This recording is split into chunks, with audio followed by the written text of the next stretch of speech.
Boa noite, gente. Entramos ao vivo aqui no Sempre um Papo em Casa, essa nova modalidade de comunicação que nós estabelecemos entre as pessoas durante a pandemia. O apresentador Afonso Borges está sentado em um estúdio. Ao fundo, há cartazes com a logo do Sempre um Papo em diversas cores. Acompanhando a gente aqui nessa entrevista, uma surpresa, o Tito Couto, da Book Company de Portugal. O escritor Rui Castro está sentado em uma poltrona com uma vasta prateleira de livros ao fundo. O agente literário Tito Couto está sentado em uma sala com a parede decorada por quadros. Boa noite, Rui Castro. Boa noite, Afonso Borges. Você sempre é um pioneiro da tecnologia, né? Boa noite, Tito. Como vai? Boa noite. Tudo bom? Bem, situa a gente aí, Tito. Você está onde? Em que cidade? Em que continente? Eu estou numa cidade chamada Paredes, que fica a 20 e poucos quilómetros da cidade do Porto, no norte de Portugal. Maravilhoso. Ô, Rui Castro, é a terceira, quarta, quinta, primeira ou quase primeira live que você faz? Se é que live é uma palavra que eu devo pronunciar junto a Vossa Excelência. Eu não sei responder essa pergunta, Afonso. Eu quase todo dia, sim, dia não, estou em frente a uma tela, falando com alguém que está em outra cidade ou em outro planeta. Eu não sei nunca se eu estou ao vivo ou ao morto, né, sinceramente. Aí é tudo a mesma coisa, eu estou falando com você. Se você está vivo ou morto, eu estou falando com você do mesmo jeito. Saudade, Rui. Você emagreceu, hein? Pandemia está fazendo bem, hein? Exatamente. Você comendo em casa, você come os alimentos certos, né? E da forma certa. Uma grande cozinheira. E da forma certa também, que você tem que comer também da forma certa, né? Você já me explicou isso um monte de vezes. Rui, bem, enfim, vamos falar um pouquinho do seu livro e de tudo mais um pouco, né, Rui? Começando aqui, falando sobre o Metrópole à beira-mar. O apresentador Afonso Borges segura nas mãos o livro Metrópole à beira-mar. Por que, dentre tantos momentos da vida brasileira, principalmente em se tratando de Rio de Janeiro, onde na história brasileira praticamente tudo aconteceu aí até recentemente, você elegeu os anos 20, a partir de 1919, para ser mais exato, como objeto de um calhamaço deste tamanho aqui? Olha, como você disse, né, é uma cidade onde quase tudo da história do Brasil aconteceu e está perfeitamente bem registrado na bibliografia da história brasileira. Eu, por exemplo, tenho uma quantidade gigantesca de livros sobre o Rio no século XVI, no século XVII, no século XVIII, no século XIX e também no século XX, exceto exatamente a década de 20, né? Os nossos historiadores gostam muito de falar, por exemplo, do Bota Abaixo, do prefeito Pereira Apache, né? Falam muito do Lima Barreto, falam muito do João do Rio, matam o João do Rio em 1921, matam o Lima Barreto em 1922 e pulam para o Getúlio Vargas em 1930, né? Então eu senti há muito tempo essa lacuna na historiografia brasileira e comecei a me perguntar por que nos últimos 100 anos nós fomos levados a acreditar que, na verdade, todo o Brasil de 1920 era um gigantesco atraso, né? Ainda estava se praticando uma literatura do século XIX, né? Na base de sonetos, de pronomes bem colocados, né? Quer dizer, o Brasil era quase uma sucursal literária de Portugal. Arcádia. Tudo que nós fomos ensinados nos últimos 100 anos, né? E que foi preciso que dois luminares, né, Mário de Andrade e Oswaldo de Andrade, tivessem vindo de São Paulo para dizer como ser moderno, o que era ser moderno, né, o que era ser modernista, né, para nos tirar do atraso que nós vivíamos.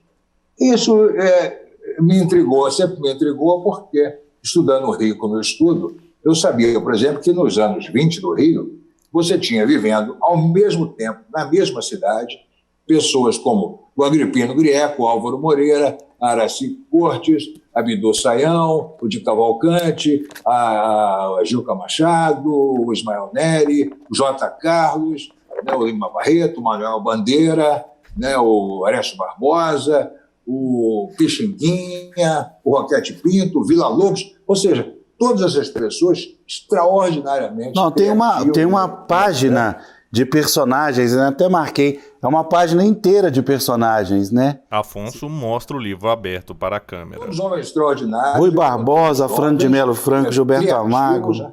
Uma loucura. Eles estavam todos vivendo na mesma cidade, na mesma época, produzindo intensamente. Eram pessoas conhecidas, eram pessoas respeitadas, eram pessoas até temidas, muitas delas, e todas elas modernas, porque estavam fazendo coisas que não tinham sido feitas antes no Brasil inteiro. Então, quer dizer, se o Mário de Andrade, o Oswaldo de Andrade eram os modernistas, o que eram essas pessoas que eu citei, né? E aí eu me dei conta que havia uma lacuna na historiografia brasileira, que não havia um livro que tratasse dessas pessoas todas no mesmo espaço e no mesmo tempo e mostrasse qual era a importância delas na cultura brasileira. Então eu acho que o Metrópole à Beira-Mar veio exatamente responder a essa pergunta, né? Era uma história que precisava ser contada. E acho que eu tenho um certo orgulho de pensar que eu estou revisando ou ajudando a revisar uma pequena história do Brasil. Quer dizer, a história não foi bem aqui nos tem sido contada nos últimos 100 anos. Você fez coisa parecida com relação à década de 50, né? Agora me ocorreu, né? Não, o Rio é o meu objeto de estudo, né? De dedicação, de interesse e tudo mais. Eu já me dediquei a quase todas as séculos do Rio, durante o século XX, principalmente. Mas eu acho que essa investigação dos anos 20 é a que realmente tem a marca da originalidade, né? Porque o Rio dos anos 50, 60, 40, 30 já foi altamente explorado, mas a dos anos 20 ainda não tinha sido. Tá, mas Samba Canção não tinha altamente explorado, não. Foi você que colocou a história toda. Mas vem cá, voltando à questão dos personagens. Durante várias épocas da vida brasileira existiram grandes personagens, isso é um fato. O que ligava estas pessoas nesse momento no Rio de Janeiro? O que e como elas se entrelaçaram? Como eu falei, eram pessoas muito criativas, pessoas excepcionais, inteligentes, divertidas, corajosas, né? Vivendo e produzindo na mesma época, na mesma cidade. Era uma época e era uma cidade que muito favoráveis a essa explosão criativa, né? Você tinha acabado de sair de uma guerra mundial, né? Isso provocou uma mudança no comportamento do mundo inteiro. Quer dizer, o mundo já vinha na busca da modernidade, né? Desde o começo do século, o modernismo portuário da Europa. Esse que é muito parecido quem foi afetado e não pensando de impacto, muito se envolvido com a guerra, mas todo o país, quando há uma guerra mundial, todo o mundo inteiro é afetado, né? Então, de repente, abriu-se para a década de 20, como se, na verdade, o século XX estivesse efetivamente começando a partir de 1919, 1920. Né? E o Rio tinha as condições ideais para que essa modernidade se estabelecesse, porque o Rio tinha cerca de quase 20 jornais diários, né, circulando. Tinha 30 ou 40 revistas semanais, né? Tinha revistas mensais. Tinha uma quantidade monumental de cafés, né? Quer dizer, uma cidade que sempre, até pela questão do clima, da temperatura, uma cidade aberta na vida, né? O Rio não dormia praticamente. O Rio era mais bem iluminado do que Paris, em 1920.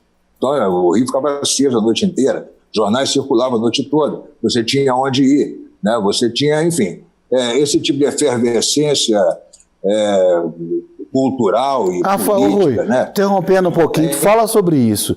Efervescência cultural. Quantos teatros tinham? Como é que eram os teatros? Quantas pessoas cabiam nos teatros? Isso é importante. Eu tenho a impressão que eu fiz um cálculo na época, baseado em tudo que eu lia, né? Eu acho que havia naquela época entre 2 a 3 mil pessoas no Rio vivendo exclusivamente do teatro, né? Ou seja, entre atores, diretores, autores de peças e carpintaria, operários, né? Técnicos de todas as maneiras. Isso para alimentar cerca de 10 ou 15 teatros que havia, parece pouco, mas para você ter uma ideia, esses teatros funcionavam 7 dias por semana e tinham récitas às 4, às 6, às 8 e às 10, todos os dias, né? Então, uma peça podia ficar em cartaz só 2 semanas, porque ela tinha dezenas e dezenas de récitas, né? E essa produção, essas casas tinham que ser alimentadas, né? de novos textos, né? E novas músicas, e novos números de dança, e novas coreografias. Então, quer dizer, só a parte de teatro já era uma coisa extraordinária no Rio daquela época. Isso foi também bastante omitido durante esses anos todos. Você teve, por exemplo, em 1926, como eu conto no livro, você teve uma companhia negra de teatro, né? Imagina, sabe, olha que coisa impressionante.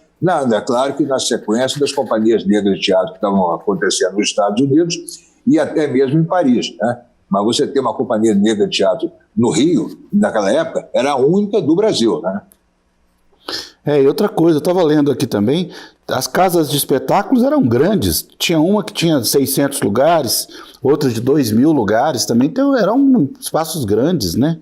Para aquela época. Você tinha muitos teatros que você tem hoje, o Teatro Carlos Gomes, tinha naquela época, o antecessor do teatro João Caetano, o Teatro Municipal, né, o Teatro Lírico, né, que era tão importante quanto o Teatro Municipal. Você tinha, da categoria do Teatro Municipal, mais pelo menos 2 ou 3 teatros, né, com aquela riqueza toda, né? Infelizmente foram todos derrubados, exceto o Teatro Municipal. Ou seja, era uma efervescência que o Rio permitia essa efervescência, e no comportamento mais ainda pelo seguinte, aqui você tinha todas as representações diplomáticas, né? Então você tinha pelo menos 30 a 40 embaixadas e consulados, representações diplomáticas. Então o que acontecia? O embaixador vinha trabalhar aqui, morava aqui, trazia sua família, trazia sua mulher, trazia seus filhos, suas filhas, muitas vezes eram filhas já adolescentes, né, que iam estudar nos colégios cariocas, ficavam conhecendo as meninas cariocas, trocavam ideias com elas e trazendo toda uma tradição cultural da Europa, né, e uma maneira diferente de ver, evidentemente. Quer dizer, elas trocavam ideias com as meninas do Rio, elas influenciavam as meninas do Rio da maneira de vestir, da maneira de conversar, né, da maneira de se comportar. Elas foram professoras de modernidade para as meninas do Rio, né? Elas ensinaram que elas tinham direito, que elas podiam sair à rua, que elas podiam trabalhar fora se quisessem, né, que elas não precisavam chamar o namorado delas de senhor. Ou seja, tudo isso foram as meninas dos diplomatas europeus que fizeram a cabeça das meninas do Rio. Você só teve isso no Rio. Pensando bem, assim, localizando. O Tito, vai pensando aí umas coisas que daqui a pouquinho é você. Já tenho perguntas para colocar. Tá. Pensando aqui em Minas Gerais, a década de 20 foi a década na qual saíram daqui grandes personalidades do mundo literário, né? O Drummond foi em 29, Pedro Nava e Guimarães Rosa logo depois.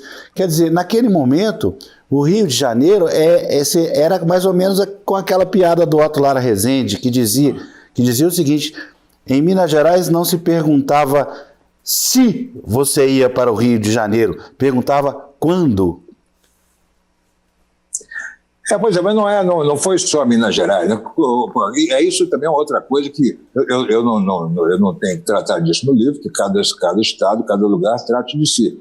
Não há nem espaço para isso. Mas só para dizer aqui, você tinha essas pessoas todas em Minas Gerais, você tinha em Pernambuco, você tinha o Gilberto Freire e a turma dele, você tinha no Rio Grande do Norte, né? Luiz da Câmara Cascudo e outros, e eu faço no livro uma listagem de pessoas que vieram dos mais variados estados do Brasil, vieram para o Rio em 1915, 1918, 1920, né? E passaram todos os anos 20 fazendo essa grande cozinha de modernidade que, por acaso, talvez inevitavelmente, teve como cenário o Rio. Mas foi feita, na verdade, por gente vinda de todo lugar, né? Ou seja, só do Rio Grande do Sul, né? Veio o Álvaro Moreira, né? Veio o Filipe de Oliveira. Ou seja, era uma quantidade de gente que vinha do norte, do nordeste, do sul do Brasil, né?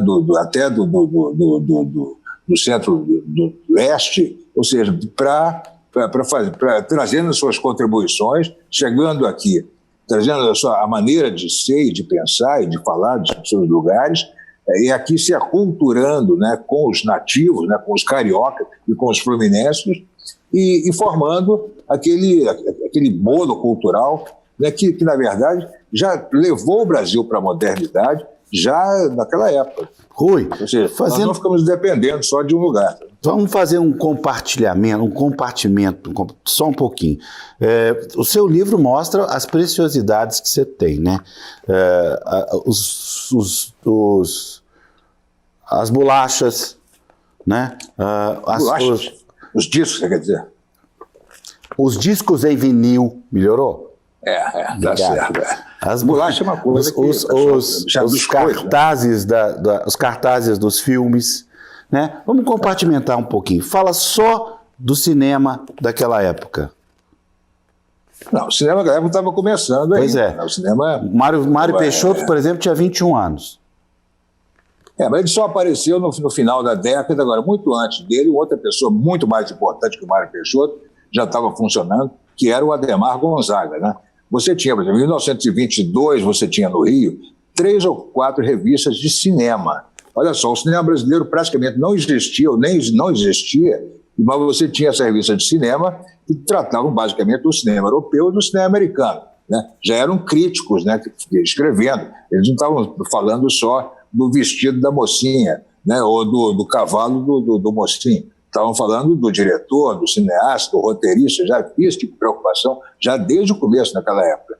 E uma das principais pessoas a fazer isso foi o Adhemar Gonzaga, jovem também de 20 e pouquinhos aninhos, né, que finalmente não sossegou enquanto não criou a sua própria revista de cinema, chamada Cinearte, né, que era uma espécie de bíblia dos cinéfilos, né, que já havia naquela época, que já se reuniu em cineclubes, inclusive, no Rio, dos anos 20. E no final da década, o Adhemar Gonzaga conseguiu criar um estúdio, né?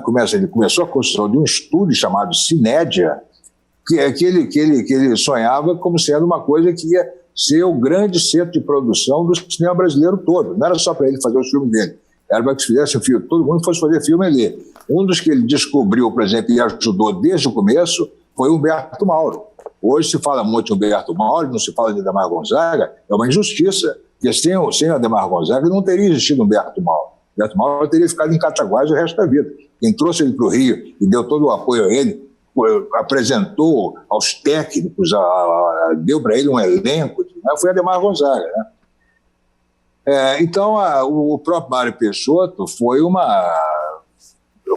filme dele, Limite, foi feito com o apoio da Cinédia, o estúdio do Adhemar Gonzaga, não muito, até meio contra a vontade do Adhemar Gonzaga. O Adhemar Gonzaga tinha a teoria o seguinte: você devia tentar fazer uma grande produção de filmes, né?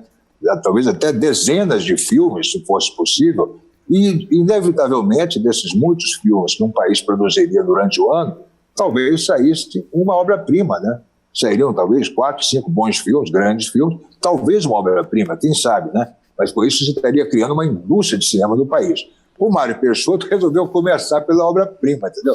Ele não quis passar pelos estágios anteriores, quis começar pela obra-prima. Resultado, o Gonzaga ajudou ele a fazer o filme, emprestou as câmeras e tudo mais, mas o filme dele só conseguiu ter uma única exibição no ano que ele ficou pronto, e mesmo assim é uma exibição que o Gonzaga conseguiu de favor do dono de um cinema, e era só os convidados todos, eram só os amigos do Mário Peixoto e do Adhemar Gonzaga, já estavam sabendo o que era aquele filme, porque se você fizesse uma sessão para o público normal, o público ia quebrar o cinema, evidentemente, porque o limite não era mole.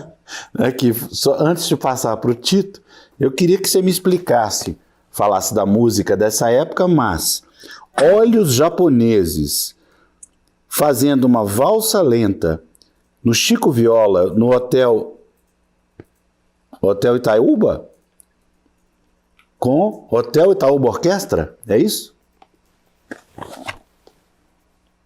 Você está perguntando? Eu não estou sabendo. Eu estou te perguntando. Você falar um pouquinho da música daquela época. Estou mostrando aqui, ó, as músicas. Tá, é o seguinte, a música popular brasileira é talvez a coisa mais estudada da cultura brasileira, né? A dos anos 20 também é basicamente estudada. E você tem ali alguns personagens dos anos 20 que são da maior importância e que têm merecido uma atenção enorme dos musicólogos nos últimos 50 ou 70 anos. O principal deles, evidentemente, é o Pixinguinha, né, para ficar só na música popular. E se for falar da música clássica, tem o Villa-Lobos. Então, quer dizer, não é por falta de ensaios, né, de estudos e pesquisa, né, que vai se deixar de admirar o Pixinguinha e o Villa-Lobos. Eles são muito estudados. Um outro que também foi bastante estudado numa certa época é o Senhor, né? Foi o inventor, de certa maneira, do samba, né? Dos primeiros grandes sambas, né? Um homem de uma maior importância, como compositor, como personalidade e tudo. E fica-se mais ou menos nisso e já se passa para 1929 e 30, quando, graças muito a Carmen Miranda, ao Ari Barroso e outros, você vai ter o grande carnaval, os grandes sambas, as grandes marchinhas e tudo mais. Bom, eu achava também que isso que era o resumo da música brasileira dos anos 20 era essa. E para minha grande surpresa, não. Você teve outros, você já tinha um arremedo de indústria musical, né? Você tinha compositores como Eduardo Souto, como Freire Júnior, como Zé Francisco de Freitas, né? Popular Freitinhas, né? E vários outros que compunham da maneira mais constante, né, e frequente, porque eles tinham um mercado que é raramente levado em consideração, que era o teatro, né? Eles compunham para o teatro. Você não tinha ainda uma indústria fonográfica, você não tinha gravadora, só passou a ter com gravadores consistentes a partir de 1927, 28, mas você tinha não só as partituras, né? Quer dizer, o Rio tinha 30 lojas de partituras musicais, onde cada uma delas com um ou mais pianos, tocando a produção daquela semana, daquela quinzena, né, com os próprios compositores lá tocando piano, para as pessoas ir lá comprar partitura, né, todo mundo no Rio tinha piano em casa, todo mundo, é impressionante. Isso é sabido, isso faz parte da história. O Rio era conhecido como a cidade dos pianos, né, desde o século XIX. Então você tinha a loja de partitura, você tinha os coretos, né, onde as bandas todas tocavam, né, ao ar livre, você tinha o teatro, você tinha os cabarés, você tinha as casas noturnas, você tinha as casas de prostituição, né, todas com música ao vivo na sala de espera, você tinha música na sala de espera de todos os cinemas, né, além dos pianistas que tocavam acompanhando os filmes.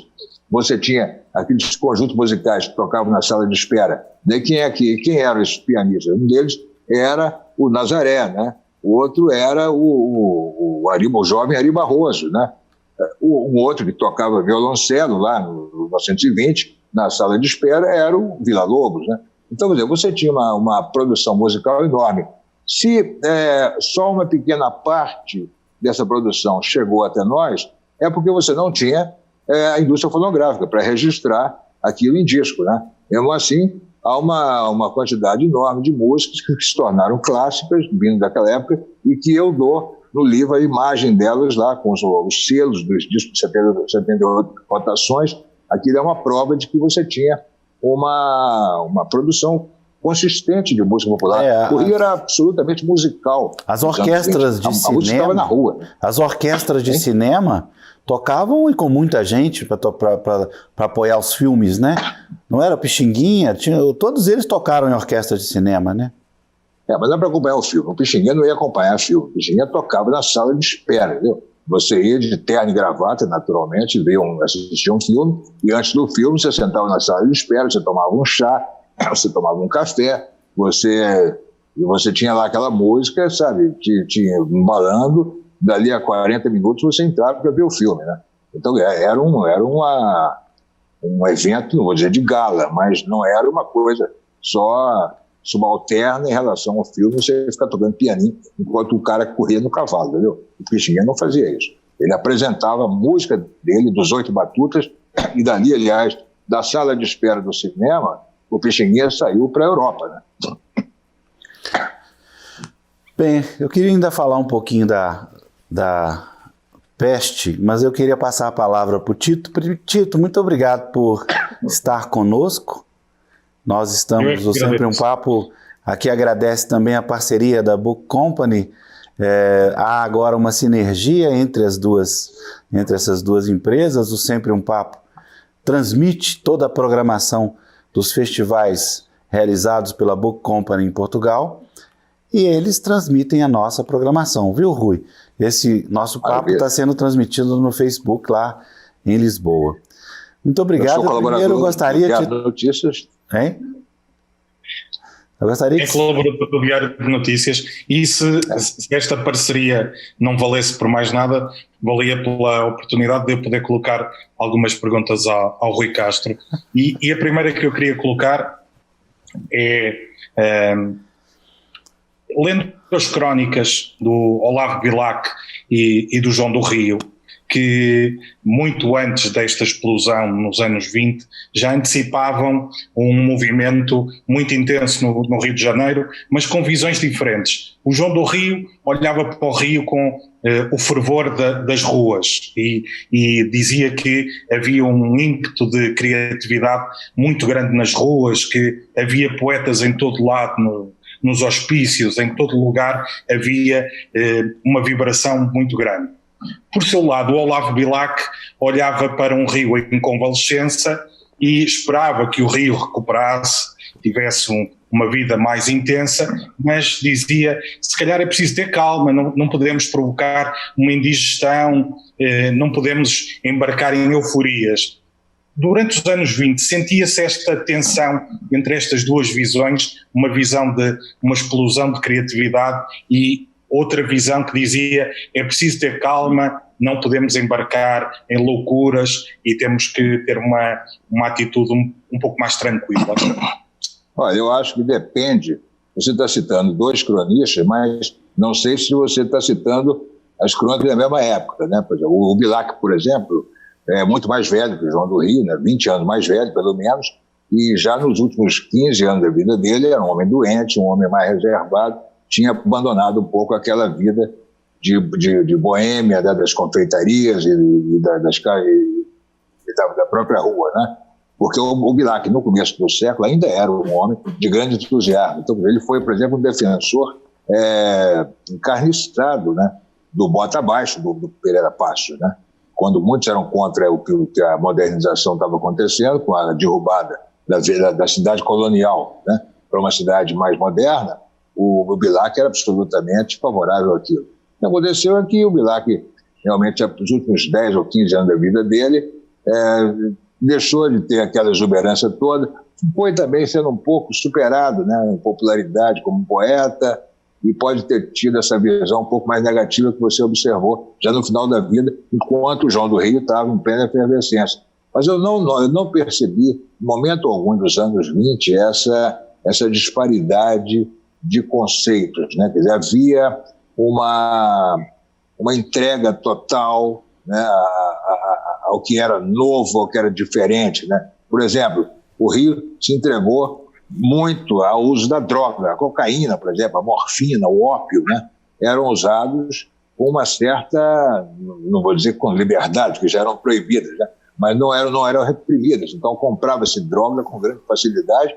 E havia uma visão romântica da cocaína, principalmente, né? Então, a ponto de que cronistas absolutamente doces, né, e suaves, como Álvaro Moreira, por exemplo, fazendo apologia da cocaína de uma maneira assim, em revistas que eram consumidas por famílias, né?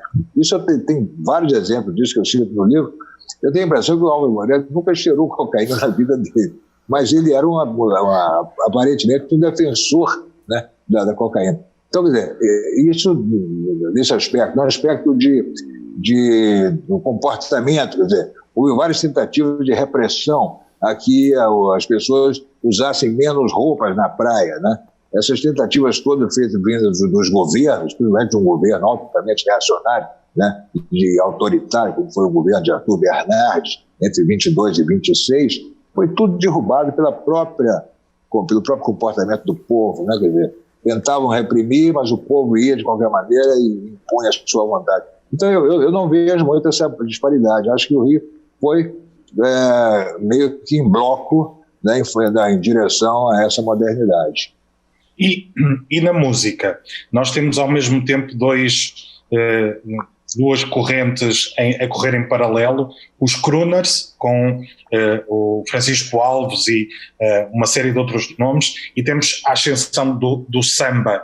Como é que conviviam estes dois universos musicais, um a tentar afirmar-se, a vir dos bairros onde havia muita prostituição, músicos que eram muito intuitivos e que eram ótimos compositores e que acabaram mais tarde até por ser explorados porque levavam as suas composições e as gravadoras ficavam com elas e eles pouco recebiam dessas composições. E ao outro lado temos um star system de músicos que eram as grandes referências nas revistas e tudo mais. Como é que conviviam estes dois universos? Conviviam absolutamente bem, né? Acho até que eram mais universos do que esses ainda, né?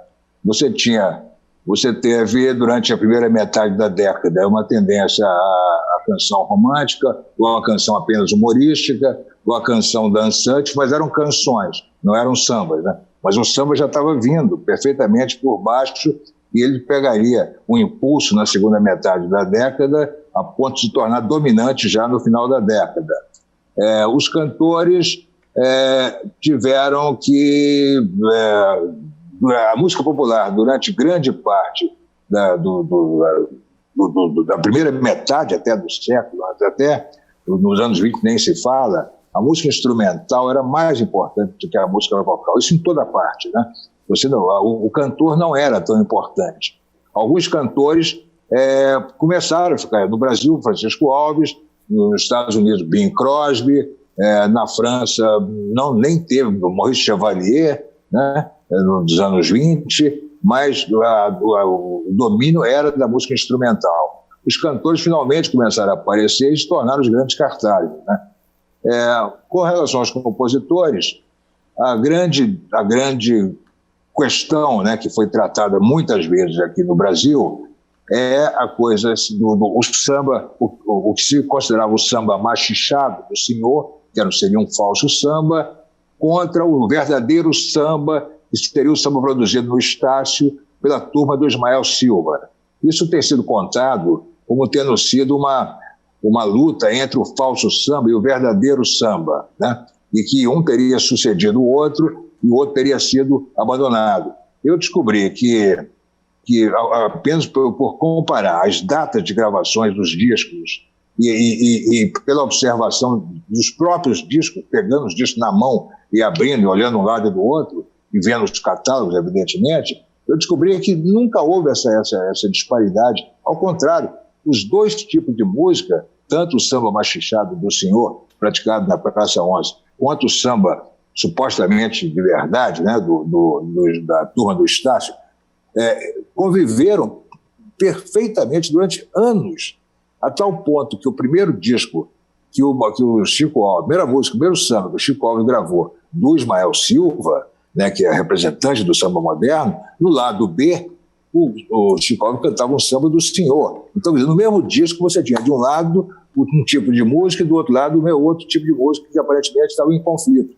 Não havia esse conflito. O Francisco Alves, depois o Mário Reis e outros, tanto cantavam música do senhor quanto música do Ismael Silva, e acabou havendo uma predominância do tipo de samba do Ismael Silva e do Estácio, porque o senhor morreu em 1930.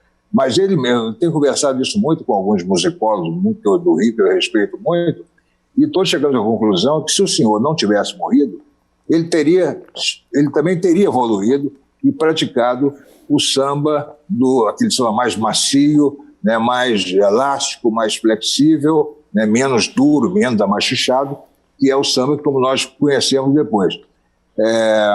O senhor teria chegado lá, na verdade.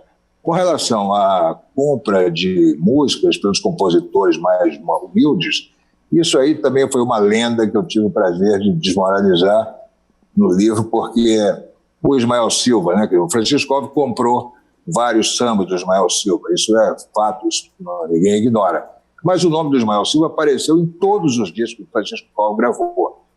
E o Francisco Alves realmente pode ter contribuído para aqueles sambas como ele contribuiu para muitas outras músicas, a ponto de se poder se incluir na parceria.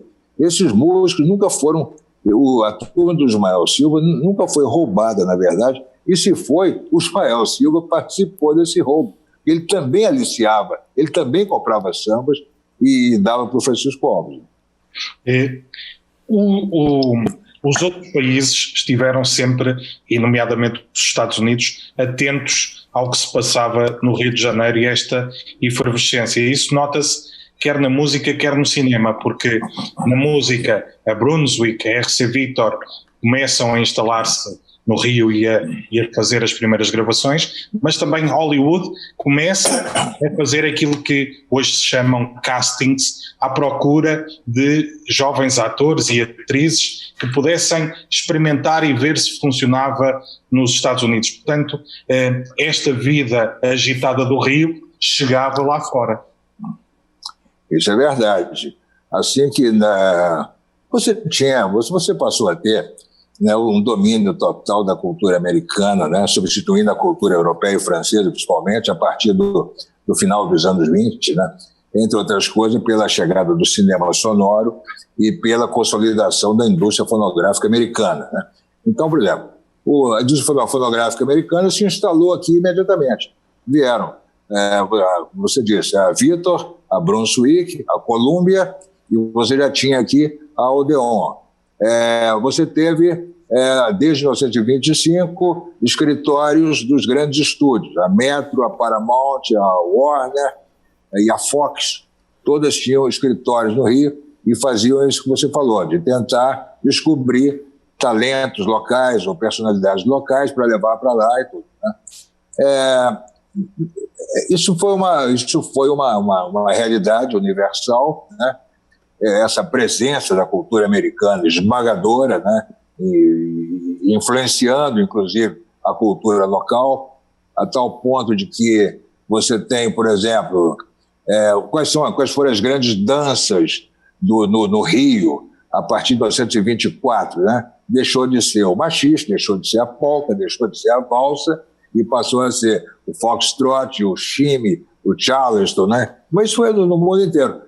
Uma coisa importante, eu acho, que aconteceu aqui em relação a isso é que não só a cultura brasileira toda, principalmente a música popular brasileira, era altamente maleável, né, capaz de absorver essas influências e fazer uma coisa mais brasileira, digamos assim. Então, se você pegar, por exemplo, a marchinha de carnaval é exatamente o foxtrot, né, americano, né? Tanto que não é por coincidência que aquela grande marchinha Yes, nós temos banana para dar e vender, é exatamente o Yes, we have no banana, que é lançado nos Estados Unidos nos anos 20, né? Ou seja, então, mas quem é que vai imaginar que a marchinha de carnaval seja o foxtrot? Você precisa, de repente, saber que foi, senão você não vai perceber. Então, essa maleabilidade, o samba é absolutamente capaz de se misturar com qualquer ritmo, qualquer um. Você pode ter até samba fado, se você quiser. Você tem tudo, entendeu? E o samba vai continuar sendo samba. É impressionante, né? Então, essa receptividade da música e também da cultura brasileira, de modo geral, como se fazia aqui no Rio naquela época, amorteceu, digamos assim, essa presença esmagadora e acachapante da cultura americana. Eu quero fazer uma última pergunta, porque não quero também estar a monopolizar a conversa, mas este seu livro traz um tema que é muito atual e que desmonta também um clichê na forma como se olha a história, que é o papel da mulher nesses anos 20. A ideia que a mulher era subjugada, que não tinha um papel menor na cultura e na sociedade do Rio de Janeiro nos anos 20, e não é nada disso. A mulher tinha um papel bastante presente e bastante forte, e com mulheres que tinham uma personalidade muito vincada e muito interventiva. Exatamente, isso foi bastante deixado de lado, né? Até hoje, por exemplo, Gilca Machado, por exemplo, uma grande poeta daquela época, poeta ousadíssima, né, com uma temática erótica, romântica, extraordinária, Gilca Machado andou sendo redescoberta agora há são uns 10 anos. De vez em quando saem artigos nos jornais sobre Gilca Machado.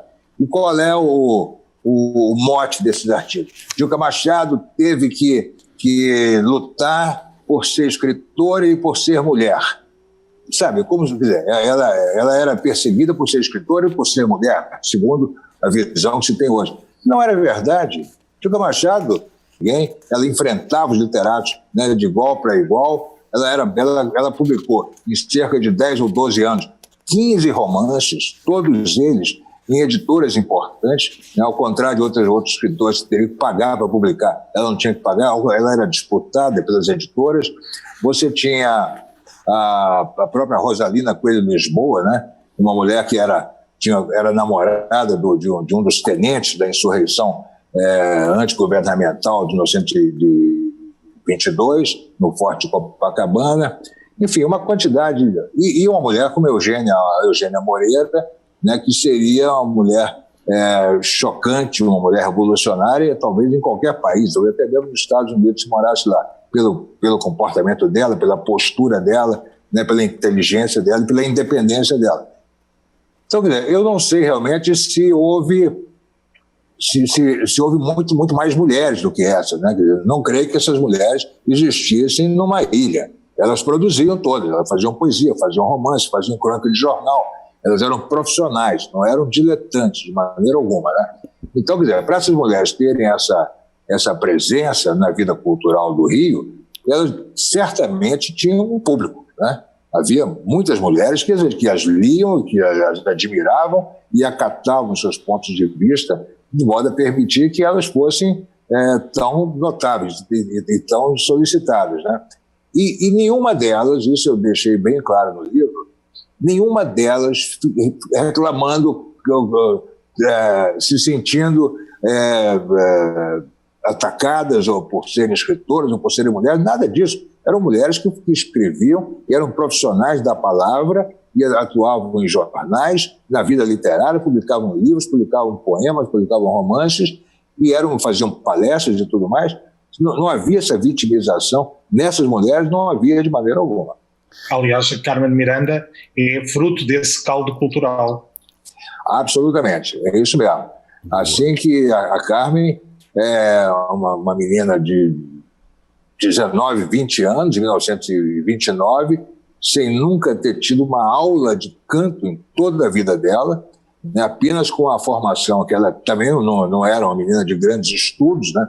Não se sabe que a Carmen fosse uma leitora de livros ou de jornais, nada disso, mas era uma pessoa que tinha era uma antena extraordinária do que estava acontecendo em volta dela. E o que eu acho muito importante quando a Carmen surgiu é que ela, tendo sido criada no bairro da Lapa, né, que era o bairro, não só um bairro boêmio, é um bairro onde se concentravam os intelectuais, os escritores, os jornalistas, os políticos, os boêmios, as prostitutas, os donos de cabarés e de casas noturnas. Ela andava na rua, ela aprendeu a língua das ruas, né? Ela fez a transição, né, da família portuguesa, da família de imigrantes portugueses, para as ruas do Rio, né? Então ela, aos 19, 20 anos de idade, a maneira dela falar, com o calão, com as gírias, né, com o extraordinário desembaraço que ela tinha, ela, ao gravar os seus primeiros discos, ela gravou com aquela voz, com aquela maneira de cantar, né, que era o jeito dela falar, o jeito dela se comportar. Então eu considero que a Carmen foi a primeira artista brasileira a cantar em brasileiro, né? Nem mais em português. Porque você tinha as cantoras anteriores da Carmen, eu conheço muitas, inclusive a própria Aracy Porte, extraordinária, mas eram cantoras com um acento lírico, né? Um acento operístico, um acento europeu, um acento culto, digamos assim. A Carmen não, ela cantou desde o começo em brasileiro. Ela inventou a língua brasileira na música popular. Isso é uma coisa que... Você entra com a bossa e eu entro com a buçalidade. Exatamente.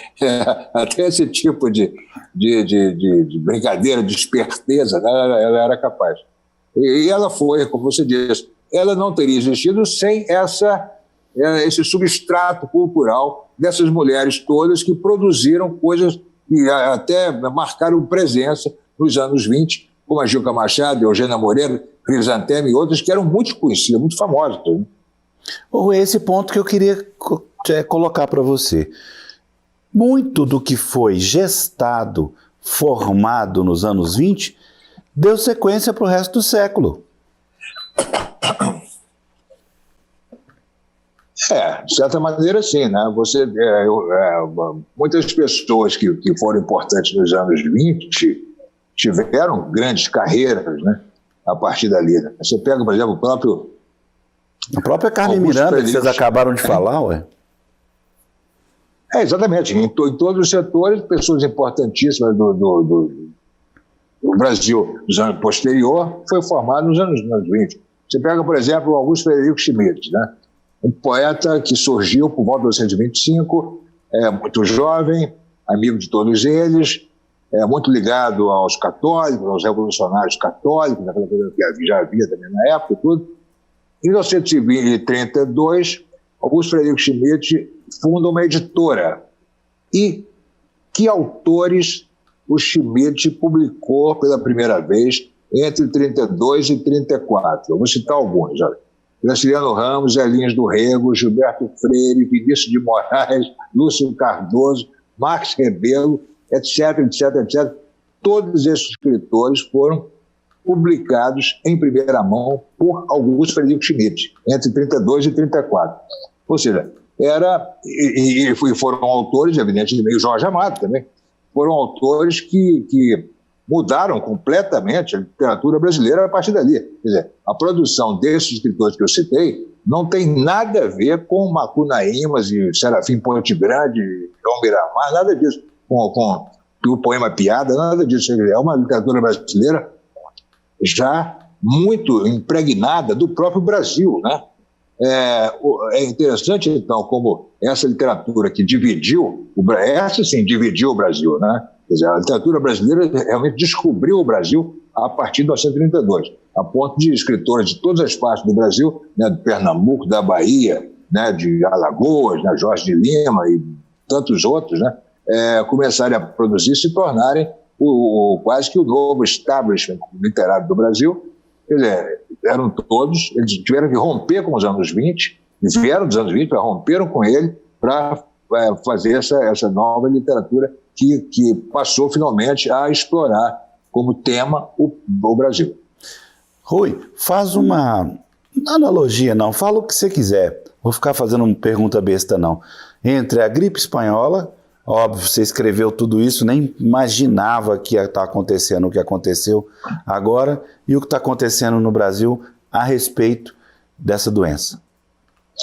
Olha, o livro Metrópole à Beira-Mar foi produzido entre 2016, 17 e 18, né, e saiu no final de 2019, saiu em novembro agora do ano passado. Esses 4 anos, eu trabalhei na apuração de informações sobre a gripe espanhola durante esses 4 anos, com muita dificuldade, porque não havia fontes, né? Não havia... O único livro que eu consegui sobre a gripe espanhola, sobre a gripe de modo geral, não era sobre a gripe, não era um livro sobre gripe. A gripe como um fenômeno médico com várias facetas, enfim, em todas as épocas. Devia ter 10 páginas sobre a gripe espanhola, no máximo, né? Então, como que eu consegui aprender sobre a gripe espanhola? Lendo a imprensa da época, lendo memórias de escritores, né, que viveram a gripe espanhola. Um deles, o Pedro Nava, né? Pedro Nava morou no Rio durante praticamente toda a década de 10, né? Ele estudava no Rio, ele morava no Rio com a família dele. E já médico, né, já recém-formado e tudo, sabendo o que estava acontecendo. Então ele faz uma descrição da gripe espanhola que ele viveu num dos livros extraordinários livros de memórias dele, que foi muito útil para mim. Mas assim como ele, eu tive que também buscar elementos em milhares de outras publicações. Eu estou dizendo isso para dizer que a gripe espanhola nunca teve o tratamento, o estudo, né, e o aprofundamento que ela condizente com a sua dimensão. Quer dizer, como é que uma doença que mata pelo menos 50 milhões de pessoas no espaço de poucos meses? Por que tão pouca literatura a respeito, né? Uma das teorias é que as pessoas já estavam saindo de uma guerra mundial e ainda vem uma doença daquela, então, sabe, eu não quero saber de nada, sabe, eu quero esquecer que houve tudo isso. Então houve uma espécie de apagamento, né, de cancelamento, digamos assim, da gripe espanhola em toda a literatura posterior, né? E com isso, o que aconteceu? De repente eu quando escrevi aquilo, quando escrevi aquele trecho todo da gripe espanhola, né, que faz parte do prólogo do meu livro, jamais podia imaginar, evidentemente, que menos de um ano depois íamos estar passando por uma situação tão parecida, né? É inimaginável, né? Inimaginável por nós, né, que somos leigos. Agora, os especialistas, os peritos, né, os epidemiologistas, né, os cientistas, né, deveriam estar um pouco mais alertas para a possibilidade de uma coisa como essa. De qualquer maneira, o problema da Covid está fazendo com que as pessoas se voltem para a gripe espanhola para tentar estudá-la, para aprender com ela, né? Como fazer para a situação atual. Inclusive, o que aconteceu com a gripe espanhola, houve uma pequena onda de epidemia por volta de junho de 1918, maio e junho de 18, você teve em alguns países casos, ocorrências ocasionais, em grande quantidade, claro, mas ocasionais de uma influenza. Passou, ninguém pensou mais no assunto. Aí, de repente, em setembro, outubro, voltou com uma força extraordinária. O que significa isso? Era a segunda onda, né? Agora está se descobrindo que isso que nós estamos passando pode ser apenas a primeira onda da pandemia, né? E aí as pessoas estão se interessando em estudar a espanhola para fazer comparações, de modo a gente poder saber o que fazer dessa vez. Então, nós já sabemos, por exemplo, que a espanhola viajava de navio, né? Havia pouca comunicação entre os países, entre os continentes, então a gripe viajava mais devagar. Hoje ela viaja de avião, né? Você tem muito mais gente no planeta Terra andando para lá e para cá e levando a gripe com você. Ou seja, é um quadro muito mais perigoso, mais grave do que em 1918. Em compensação, hoje a ciência está brutalmente equipada, né, para enfrentar o inimigo e é capaz até de brevissimamente já produzir uma vacina. Para você ter uma ideia, em 1918 a ciência sabia vagamente que existia uma coisa chamada vírus, mas não tinha nem microscópio capaz de chegar no vírus para entender o que estava acontecendo, né? O tratamento, a prevenção, então, nem se fala. As poucas tentativas, né, de fazer com que as pessoas ficassem em casa, não saíssem à rua, né, fizessem o que hoje se chama de isolamento social, não se chamava disso na época, era uma tarefa muito difícil, devido à precariedade dos meios de comunicação. Você não tinha, como hoje, hoje você tem internet, você tem celular, você tem isso e aquilo, você tem rádio, tem televisão, tem tudo, né? Esse monte de coisa que você não usa, né, Rui? Coisa que é? Esse monte de coisa que você não usa, já entendi. Eu não uso, eu sou 1918 ainda. Isso que imagina. Em 18, a única maneira que você não tinha rádio. Você não tinha, claro, não tinha televisão, não tinha rádio, nem internet, mas nem rádio você tinha. Você tinha os jornais. Os jornais tiravam 4, 5 edições por dia. Mas com a espanhola, pararam de tirar tantas edições por dia. Os jornais diminuíram o tamanho, passaram a sair de vez em quando, inclusive. Por quê? Porque os jornalistas também estavam morrendo, né? Então, a dificuldade de você informar as pessoas como se comportarem diante de uma ameaça como aquela era muito difícil. Então, o que aconteceu? Morreram 15 mil pessoas em pouco mais de 15 dias. Aí você imagina, né, o grau de terror, né, uma coisa dessa, quando os médicos, os enfermeiros, não apenas os médicos e enfermeiros começam a morrer, como também os coveiros, né? Então, de repente, você não tem nem mais como enterrar as pessoas morriam na rua. É impressionante, né? Pessoas eram levadas em caminhões, em caçambas, e jogadas em terrenos baldios, incendiadas. Era a maneira de fazer na época, eles acharam, para evitar uma contaminação maior. E aí o que aconteceu? O Rio tinha 1.200.000 habitantes. Supõe-se que 600.000 foram infectados. Morreram 15.000. Talvez por causa dessa infecção toda, né, tivesse havido uma imunização muito rápida. Com isso que aconteceu. Por volta na segunda quinzena de novembro, já no começo de dezembro, as pessoas já voltaram a sair à rua, né? A vida começou de novo a acontecer. As pessoas se sentiram seguras e quando chegou no final do ano, já não morria mais ninguém, as pessoas se sentiram de volta à vida. Aí olharam na folhinha e viram, semana que vem é o dia 1º de janeiro de 1919. Daqui a 2 meses tem o Carnaval. Só que o Carnaval no Rio não começa no dia do Carnaval, começa já no dia 1º de janeiro, isto é, naquela época. Então as pessoas já se jogaram ao Carnaval de 19 assim que o ano começou. Não quiseram esperar o domingo de Carnaval para se jogarem às ruas. Já começaram desde o começo do ano. E por quê? Porque hoje a gente sabe que a gripe não voltou, né? Que acabou ali mesmo. Só que na época não sabiam. Achavam que de repente a gripe ia voltar dali a 1 mês ou 2. Então o Carnaval, esse Carnaval pode ser o último Carnaval da minha vida, porque eu tenho que aproveitar esse Carnaval. E aí o Carnaval de 1919 foi o maior Carnaval da história do Rio até então. Eu tive um prazer enorme de passar anos mergulhado no profundo estudo do Carnaval de 19, li todos os jornais e revistas, né, da época. É inacreditável a movimentação da cidade em torno daquele Carnaval.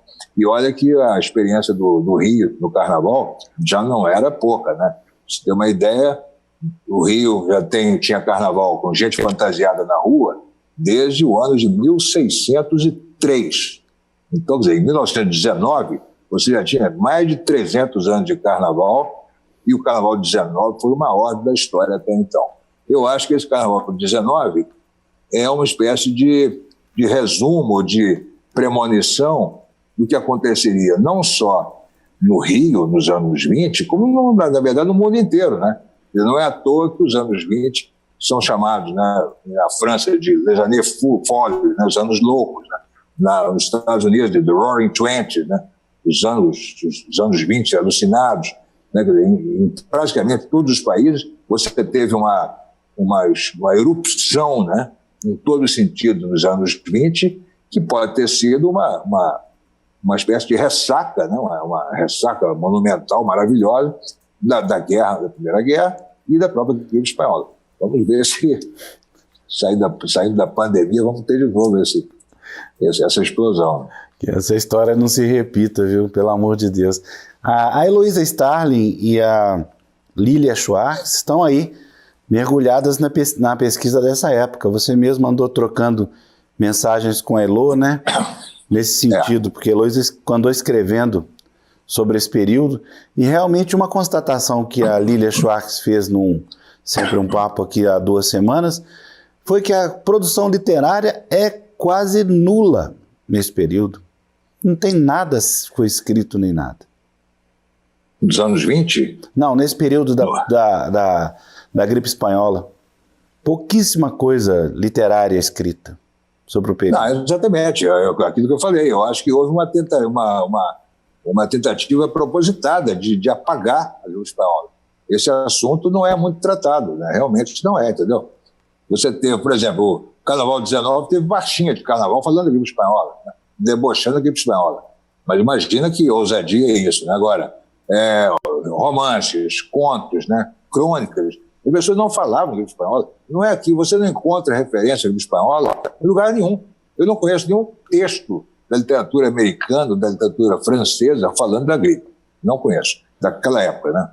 A única coisa que eu vi, o único texto literário que eu conheço sobre a gripe espanhola foi o romance do Mário Filho, irmão do Nelson Rodrigues, O Rosto, publicado em 1965, ou seja, 50 anos depois da espanhola, alguém escreveu sobre ela. Foi o Mário Filho, irmão do Nelson. Eu realmente não conheço o próprio Teofilo, né, um escritor muito ligado à atualidade, né, os romances dele se passam tratam da exposição de 22, da derrubada do Morro do Castelo, né, de todo o comportamento, erotismo e tudo mais do começo da década de 20, e ele também não fala da espanhola. É como se as pessoas estivessem querendo esquecer que aquilo tinha acontecido. Tito, quer fazer mais alguma pergunta? Eu queria só fazer uma em jeito de provocação, que é, este livro veio explicar-me que quem ensinou os cariocas a ir à praia foi um belga, o que acaba por ser uma ironia.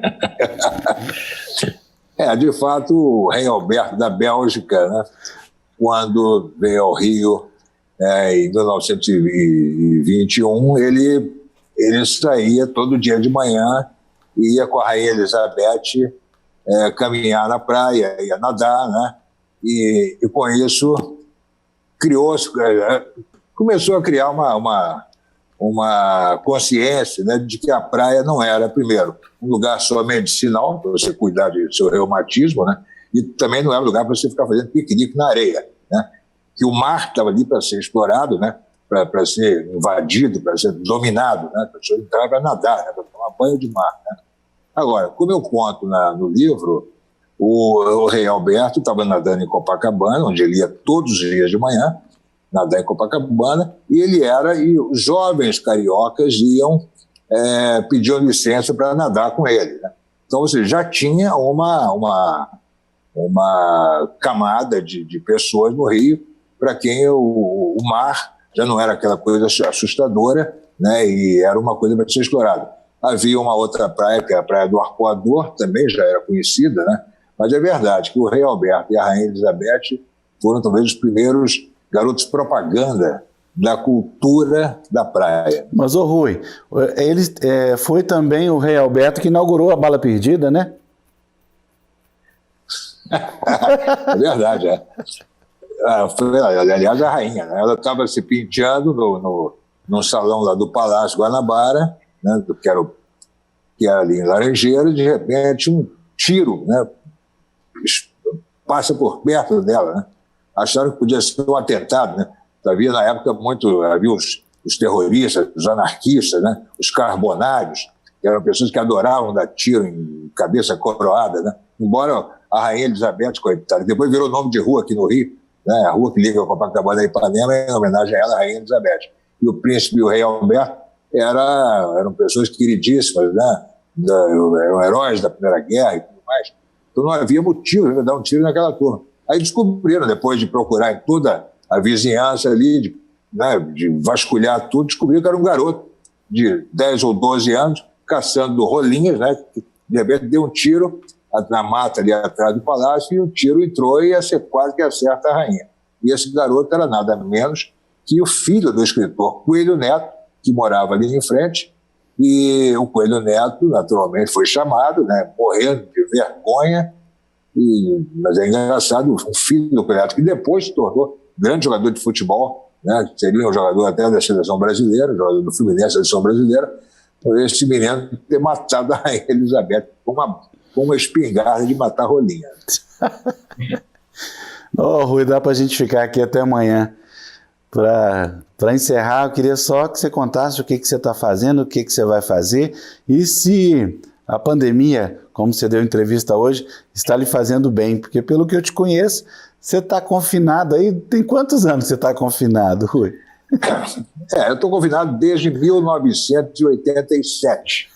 E foi quando eu deixei a minha última redação, que foi a redação da Veja, e fui para casa esperando que o telefone tocasse, se alguém me pedisse alguma coisa, né? E o telefone tocou assim que eu cheguei, eu aceitei, sentei para escrever, e até hoje não evolui nada, né? Estou do mesmo jeito até hoje, em casa, trabalhando em casa, fazendo meus livros, fazendo artigos de jornal, crônica de jornal, etc. Então, sinceramente, não alterou muito a minha rotina de trabalho. Alterou a minha rotina de vida, né? Porque eu sempre fui um grande usuário das ruas do Rio, né? Eu e a Heloísa, minha mulher, a gente vasculha o Rio de ponta a ponta, né? A qualquer hora do dia ou da noite, né? A gente faz isso com uma frequência enorme, para não falar na caminhada matinal, né? Todos os dias pelo calçadão, né? Onde encontramos um monte de amigos e tudo. Isso tudo parou por enquanto, né? Estamos aqui em casa esperando a vida voltar. Mas eu estou aproveitando esse período, então, para fazer algumas coisas, entre elas, eu estou lendo Eu estou lendo realmente agora em profundidade quais todos os autores literários citados no livro Metrópole Beira-Mar, né? Isso significa o João do Rio, o Agripino Grieco, o Álvaro Moreira, o Orestes Barbosa, o Teofilho, o Benjamin Costalar, e todos eles. Eu estou lendo essa turma toda e recolhendo textos deles, né? Poemas, frases, crônicas, contos, trechos de romance, para fazer uma antologia, uma grande antologia, para sair, assim que for possível, pela Companhia das Letras, assim como esse livro se chamou Metrópole Beira-Mar. Isso que eu estou fazendo vai chamar As Vozes da Metrópole. E são os textos desses escritores. Eu vou tentar com isso demonstrar que esses autores todos não eram desprezíveis, absolutamente. Eles eram literariamente fascinantes, né? E eu garanto que as pessoas que vão ler esse livro vão descobrir uma grande quantidade de escritores que merecem ser lidos hoje ainda, né? Ao contrário do que se pregou, que a literatura brasileira dos anos 20 era uma porcaria, não tinha nada, não se aproveitava nada. Vocês vão ver como eles eram bons e corajosos e diferentes. Não ficavam perdendo tempo com colocação de pronomes, não. Tratavam dos assuntos mais cabrosos, mais terríveis, né, com a maior liberdade, a maior ousadia. Eram escritores de grande coragem e as pessoas vão levar um choque quando lerem As Vozes da Metrópole. Vai por mim. Maravilha, eu tenho acompanhado, e aí já faço também uma propaganda, viu, Tito? A Heloísa Seixas, grande escritora também, importante dizer, antes de ser esposa do Rui, uma grande escritora, tem publicado no seu Instagram trechos, né, Rui, desse pessoal. Eu fiquei impressionado com a Zilka, por exemplo. Impressionado. Gilca Machado, né? Pois é, você não tinha uma mulher como aquela, né? Não é só o fato dela dar a impressão de que só pensava em sexo, né? Como poeta, certamente, como na vida real nem era isso, né? Era uma mulher recatada, uma mulher muito discreta e tudo mais. Agora, não é, o que importa em Gilca Machado é a qualidade da poesia dela, né? Tudo bem, é uma poesia dos anos 10, é uma poesia pré-anos 20, de certa maneira, mas tematicamente já de uma coragem, de uma modernidade, né? Que mesmo os poetas dos anos 20, as poetas dos anos 20 não chegaram nem perto, né? Não é por esse motivo que hoje tem muita gente jovem, muitas meninas jovens lendo Gilca Machado e se encantando com ela. Né? Posso terminar com provocação? Claro. Se não tivesse acontecido a Semana de Arte de 22, no qual nós dois temos a mesma opinião, essa visão dos anos 20 no Rio seria diferente? Por que a Semana de Arte Moderna aconteceu em São Paulo e não no Rio? A resposta foi dada pelo próprio Paulo Prado, né, que foi quem financiou a Semana de Arte Moderna em São Paulo.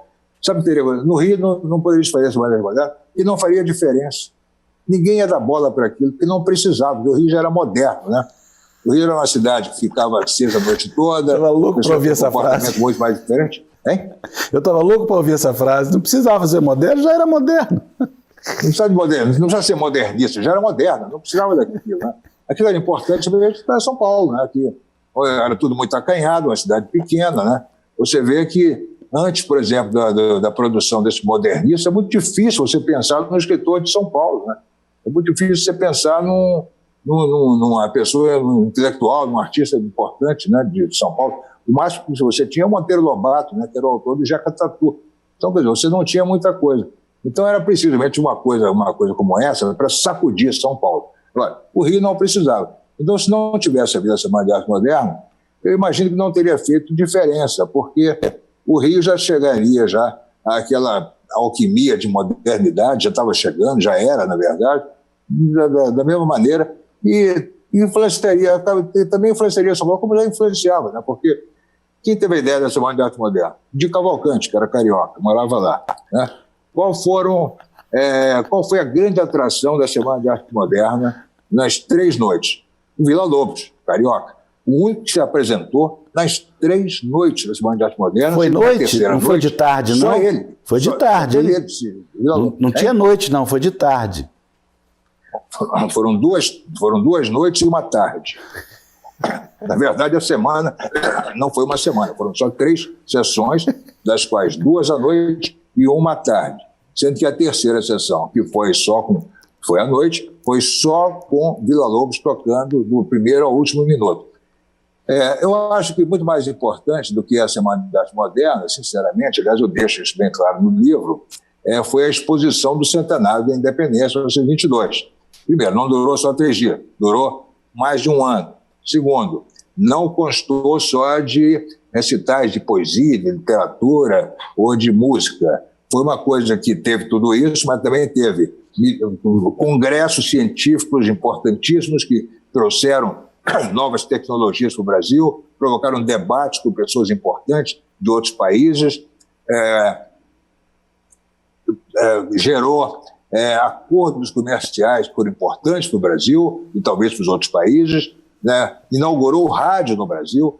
Enfim, olha, despertou uma quantidade de vocações, de pessoas fazendo coisas, trouxe gente do Brasil inteiro para assistir à exposição, né? Provocou uma modernização no Rio, com a derrubada do Morro do Castelo, para que se fizesse uma esplanada para acolher os pavilhões dos países visitantes, né? E com isso modificou toda a topografia do centro da cidade do Rio, o que fez com que vários bairros periféricos, né, também tivessem que se adaptar. Enfim, foi uma revolução em todos os sentidos, que também ficou bastante obscurecida pela importância que se deu à Semana de Arte Moderna, né?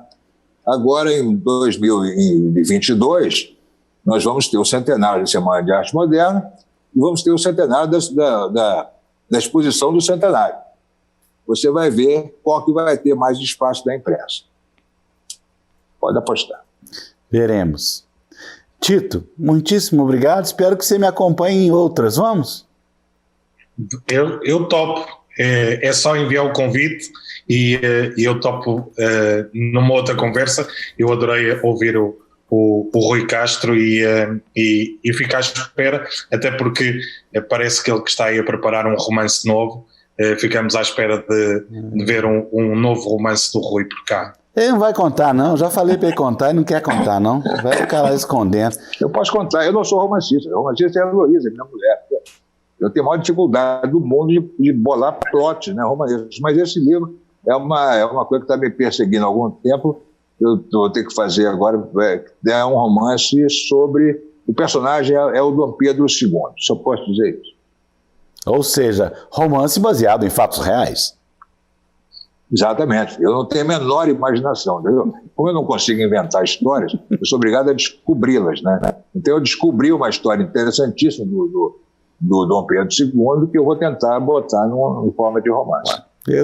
Pode contar não, né? Eu conto, eu sei, hein? Eu conto. Vou contar não. Eu só vou falar só o título, vai chamar Os Perigos do Imperador. Os? Perigos. Maravilha. Rui, querido, muito obrigado. Beijo na Heloísa. Vamos dar sequência ao Sempre um Papo em casa. Amanhã tem mais por aí, sempre no YouTube do Sempre um Papo. Rui, muito obrigado, abraço querido. para você e para o Tito também. Tá bom. Saudações cariocas. Maravilha. Tito, obrigado. Rui, obrigado. Fiquem bem. Um abraço.